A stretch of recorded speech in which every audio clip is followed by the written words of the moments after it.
Mas quando a gente fala, né, mercado de influenciador, a gente sabe que ele está em franca expansão. Eu mencionei no início que eu fiz um artigo na minha coluna na Exame falando exatamente sobre mercado de influenciadores, mas olhando muito para o mercado de influenciadores. Por quê? O que acontece?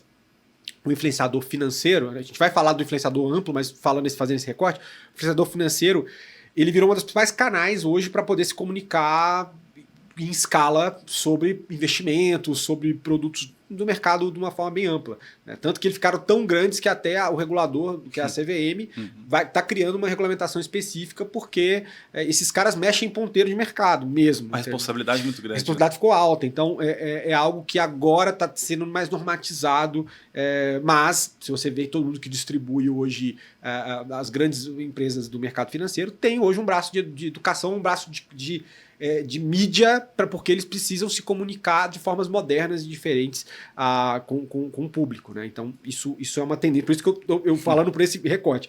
Mas falando do mercado amplo, a gente sabe também que ele é muito grande. E aí eu queria ver se você teria alguns dados ou alguns recortes para a gente, talvez a audiência que ouve falar tanto de mercado de creator economy, influenciadores, ele imagina que rola uma grana, ele imagina que é um negócio, uma tendência e que cada vez mais teremos essa forma diferente aqui de comunicação, descentralizando o que a gente via durante muito tempo os grandes grupos de mídia, né? Mas talvez ele não tenha uma ideia dessa extensão. Você consegue passar para a gente esses grandes números ou esses dados a respeito desse mercado que vocês estão inseridos? A Creator Economy, para mim, é uma das indústrias mais democráticas que existem e uma das formas mais fáceis de se fazer dinheiro hoje. Talvez possa parecer exagero, mas a hora que eu trouxer alguns números, fica claro que isso não é exagero. Acho que tem um ponto interessante que você falou sobre os influencers e tudo mais. O Brasil é um país muito curioso para isso. Primeiro porque é um dos países com o maior consumo de internet no mundo. Né? Não só pela população ser grande, mas o tempo médio por indivíduo ali é altíssimo, o que faz com que mesmo mercados mais maduros como os Estados Unidos olhem para o Brasil em referência em alguns aspectos. E ao mesmo tempo o Brasil, financeiramente falando, é um sistema bancário extremamente evoluído, o mundo inteiro é referência. Então você junta as duas coisas, não me surpreende que a CVM está olhando agora para isso, porque realmente é uma responsabilidade muito grande, né? Sim, sim. E, voltando para mercado, 10 anos atrás, Creator Economy estava engatinhando. Né? Acho que talvez nem tinha esse nome na época ainda. YouTube estava começando a monetizar de uma forma mais séria, Spotify era relativamente pequeno. 10 anos depois, a Creator Economy é maior do que cinema e música juntos. Caramba. Então a gente está falando... Globalmente falando, assim? Globalmente falando, e provavelmente a maioria dos países ela já tem essa mesma proporção. Sim. Então, ano passado, são estimativas, né? Não existe nenhum número fixo em lugar nenhum, mas a estimativa é que ano passado o mercado tem alcançado próximo de 200 bilhões de dólares movimentados.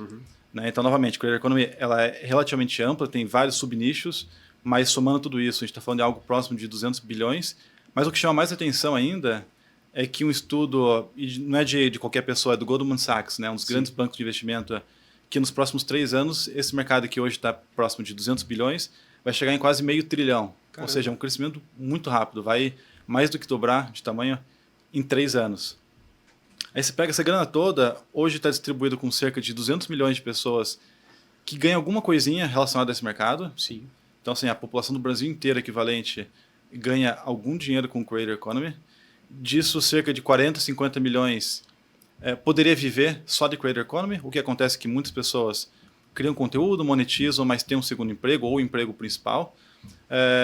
E cerca de 10 a 20 milhões de pessoas ganham mais de 100 mil dólares por ano. Sim.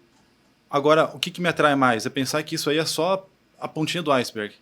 Quando a gente olha que mais de 5 bilhões de pessoas no mundo usam rede social ativamente e que desses 5 bilhões de pessoas, mais de 10% cria conteúdo regularmente, e eu não estou falando de conteúdo sofisticado, estou falando literalmente de qualquer conteúdo, mas que mais de 500 milhões de pessoas criam conteúdo regularmente, mais dinheiro entrando, mais gente produzindo conteúdo, você tem um prato cheio para apostar nessa indústria. Então, por isso que eu falo que não é uma tendência para 2025, é uma tendência ainda por muitos anos, porque conteúdo só aumenta o consumo de conteúdo, só aumenta a quantidade de grana que tem ali, então, portanto, o mercado não vai parar de crescer tão cedo.